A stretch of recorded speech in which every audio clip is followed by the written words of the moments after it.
Hey, Ed here from 10,000 Foot View, and I've got another Google Ads quick tip for you today. So one of the things that's becoming more and more popular in Google Ads is utilizing customer match. And customer match is basically a way for you to share an email list of contacts. Typically, it could be actual customers of your business, but it could also be newsletter subscribers, for example. What you're going to do is you're going to take those contacts, put them into a spreadsheet, could be a Google Sheet or an Excel, and you're going to upload those into Google Ads as a customer list. And what Google will do then is try to match those email addresses to registered users across their whole ecosystem to create a list of users that you can target with various ad campaigns.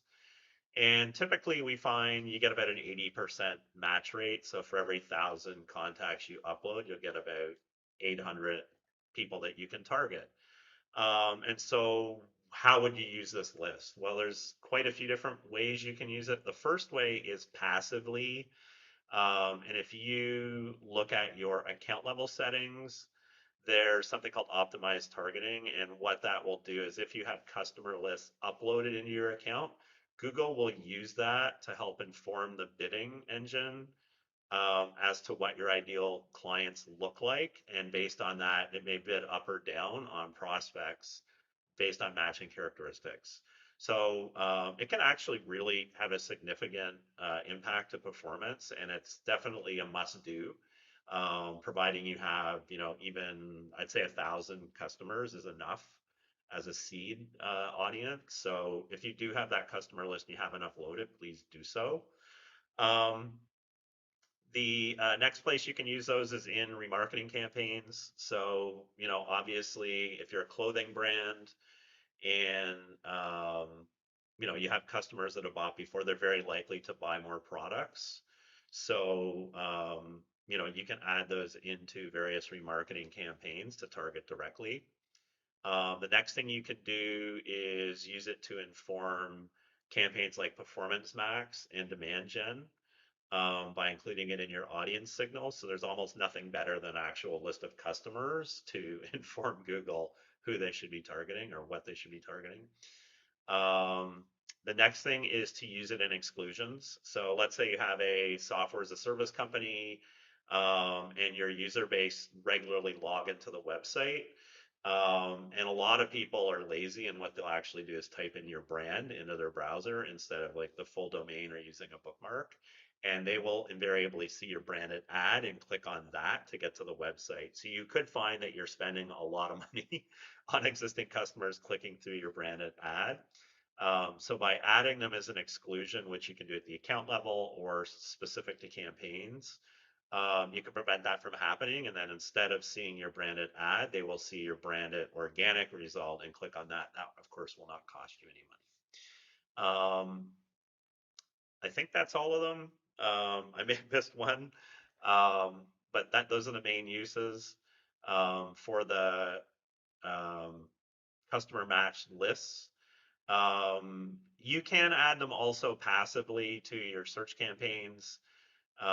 If you're using automated bidding, bid adjustments do not work in there, but at least you can get some insights into how they're performing versus regular users that are not in a list.